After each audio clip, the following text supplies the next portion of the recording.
இயேசுவின் திருவுடல் திரு இரத்த பெருவிழா. திருப்பலி முன்னுரை. உணவை மட்டுமே மையமாக கொண்டு உயிர்களும் உறவுகளும் உலகமும் உயிர் வாழ்ந்து கொண்டிருக்கிறது. உறவை வளர்க்கும் உணவாக இயேசு தன்னையே தருகின்றார்.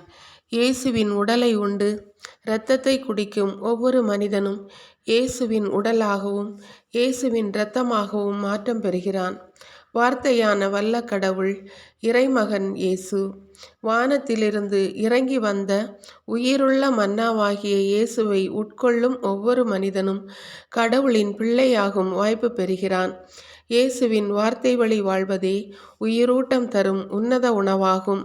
வாழ்வாங்கு வாழ்ந்து வானுலகம் சேர விரும்பும் ஒவ்வொருவரும் இயேசுவின் வார்த்தையை உட்கொண்டு இயேசுவை போல மாசு மறுவற்றவர்களாக தூய வாழ்வு வாழ வேண்டும் என்பதே இறைவனின் திருவுள்ளம். சொத்து சுகங்களை தனதாக்கிக் கொள்ள கடினமாக உழைத்து சமுதாயத்தில் மதிப்புடன் வாழச் செய்த பெற்றோரையும் தன் பராமரிப்பில் ஒப்படைக்கப்பட்ட சகோதர உறவுகளையும் துச்சமாக தூக்கி எறிந்து தலைமுறைகளுக்கு வேண்டியதை தக்க வைத்து கொண்டதாக மார்தட்டி நிற்கும் மனசாட்சியை கொன்றுவிட்ட மானிடர் நடுவில் நாம் வாழ்ந்து கொண்டிருக்கின்றோம். கிறிஸ்தவர்கள் என்ற போர்வையில் கிறிஸ்துவுக்கு எதிராக செயல்படும் இத்தகைய மாந்தர்கள் மனம் மாறிடவும் இத்திருப்பலியில் பங்கு பெறும் ஒவ்வொருவரும் இயேசுவின் உடலையும் இரத்தத்தையும் உட்கொண்டு இப்பூமியில் புனிதர்களாக வாழ்ந்திடும் வரம் வேண்டி இத்திருப்பலியில் இணைந்து ஜெபிப்போம். முதல் வாசக முன்னுரை. இன்றைய முதல் வாசகம் விடுதலை பயணம் நூலிலிருந்து எடுக்கப்பட்டுள்ளது. இரத்தம் சுத்தம் செய்யும் மற்றும் மன்னிப்பையும் தரும். அதற்காக மோயிசன் விலங்கின் இரத்தத்தை இஸ்ரேல் மக்கள் மீதும் பலிபீடத்தின் மீதும் தெளித்தபோது பாவத்திற்கு பரிகாரம் பெறப்பட்டதாக உணர்ந்து குற்ற உணர்ச்சி நின்று விடுதலை பெற்று கடவுளை நெருங்கிச் செல்லும் மனநிலையை இஸ்ரேல் மக்கள் பெற்றனர். இச்செயல் இஸ்ரேல் மக்களுக்கு நம்பிக்கையையும் தைரியத்தையும் கொடுத்ததோடு விலங்கு கொல்லப்படுதல் பாவத்தின் கொடுமையையும் மனமாற்றத்தின் தேவையையும் அவர்கள் உணர்ந்து கொள்ளச் செய்ததை உணர்த்தும். இன்றைய முதல் வாசகத்தை கேட்டு வாழ்வில் மாற்றம் பெறுவோம். இரண்டாம் வாசக முன்னுரை. இன்றைய இரண்டாம் வாசகம் திருத்தூதர் பவுல் எபிரேயருக்கு எழுதிய திருமுகத்திலிருந்து எடுக்கப்பட்டுள்ளது. இயேசுவின் இரத்தம் நிரந்தர விடுதலையை தரும் பாவ பரிகாரமாக திகழ்கிறது. ஒருமுறை கிறிஸ்துவின் இரத்தத்தால் பெற்ற மீட்பு வாழ்நாள் முழுவதும் நீடிக்கிறது. தங்கள் வாழ்நாள் முழுவதும் நம்பிக்கையில் உறுதியுடன் இருப்பவர்களுக்கு அவர்கள் பெற்ற மீட்பு நிரந்தரமானது. இயேசுவின் இரத்தம் மனிதனின் மனசாட்சியை பரிசுத்தமாக்குகிறது.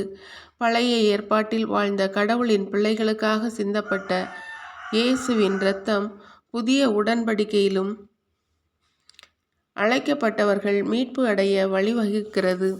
இயேசுவின் உடலும் இரத்தமும் நம் பாவங்களின் மத்தியிலும் நமக்கும் கடவுளுக்கும் இடையில் இணைப்பாகவும் சமாதானத்தை தருவதாகவும் உள்ளது. மீட்கப்பட்ட ஒவ்வொருவரும் கடவுளின் பணி செய்ய அழைக்கப்பட்டவர்கள் என்ற மனநிலையுடன் இன்றைய இரண்டாம் வாசகத்தை கேட்டு தியானிப்போம். மன்றாட்டுக்கள். முதல் மன்றாட்டு. வாழ்வு தரும் உணவே எம் அன்பு இறைவா, திருச்சபையை வழிநடத்தும் திருத்தந்தை, ஆயர்கள், குருக்கள், கன்னியர் மற்றும் பொதுநிலையினர் உயிர் தரும் உணவாகிய இயேசுவை உண்டு திருச்சபைக்கு உயிரூட்டம் தரும் உயர்தர ஆற்றலாகவும் சக்தியாகவும் செயல்படும் வலிமையையும் ஞானத்தையும் தர வேண்டுமென்று இறைவா உம்மை மன்றாடுகிறோம். இரண்டாவது மன்றாட்டு. வானின்று இறங்கி வந்த உயிருள்ள உணவே எம் அன்பு இறைவா, நாட்டை ஆளும் தலைவர்களும் அரசு அதிகாரிகளும் உணவை உற்பத்தி செய்யவும் சேகரிக்கவும் பங்கீடு செய்யவும் தேவையான ஞானத்தையும் அதன் வழி குடும்ப உறவுகளையும் சமுதாய உறவுகளையும் உலகோடு உள்ள உறவுகளையும் இயற்கையோடு உள்ள உறவுகளையும் மேம்படுத்தி வாழ்ந்திட தேவையான ஆற்றலை தர வேண்டுமென்று இறைவா உம்மை மன்றாடுகிறோம். மூன்றாவது மன்றாட்டு. வார்த்தையாக வந்து வாழ்வை தந்த எம் அன்பு இறைவா, கொடையாக பெற்ற இவ்வுலக வாழ்வை வாழ முடியாமல் தடுமாறும் மனிதர்களால் குறைவுபட்டு கிடக்கும் குடும்பங்களும் சமுதாய உறவுகளும் உம் வார்த்தையின்படி வாழ்ந்து வலுப்பெற்று உயரிய வாழ்வு வாழ்ந்திட வரம் தர வேண்டுமென்று இறைவா உம்மை மன்றாடுகிறோம். 4வது மன்றாட்டு. ஒளியும் வழியும் வாழ்வுமானவரே, எம் அன்பு இறைவா, பாவ இருள் சூழ்ந்த வாழ்வில் அன்பு விளக்கேற்றி அறியாமை இருள் அகற்றி ஞானத்தோடு தீமையை விலக்கி நன்மையை நாடி தேடும் மனம் தர வேண்டுமென்று இறைவா உம்மை மன்றாடுகிறோம். 5வது மன்றாட்டு. உடலையும் இரத்தத்தையும் தந்து உலகை மீட்க வந்த எம் அன்பு இறைவா, உம் உடலையும் இரத்தத்தையும் திருவிருந்தில் உட்கொள்ளும் நாங்கள் வாழ்வின் பரபரப்பிலிருந்தும் நிலையற்ற தன்மையிலிருந்தும் விடுபட்டு இயேசுவின் பாதம் அமர்ந்து அவர் வாய்மொழியை கேட்கவும் வலுப்பெறவும் வாழ்வு பெறவும் அதை பிறருக்கும் பகிர்ந்து வாழ்ந்திடவும் தேவையான வரம் தர வேண்டுமென்று இறைவா உம்மை மன்றாடுகிறோம்.